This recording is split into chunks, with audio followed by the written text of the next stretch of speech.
Lokálnosť pre mňa znamená, že vedome zrastieš so svojím okolím a zaujímaš sa o štruktúry, fungovanie a o ľudí, ktorí v ňom žijú.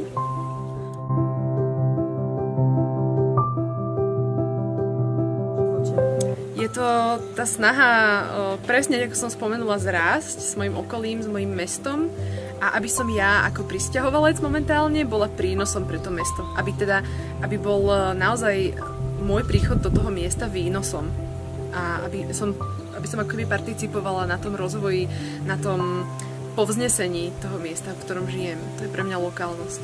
Že sa pozerám okolo seba na tie malé vzdialenosti, lebo tam je väčšinou najviac, čo môžeme spraviť.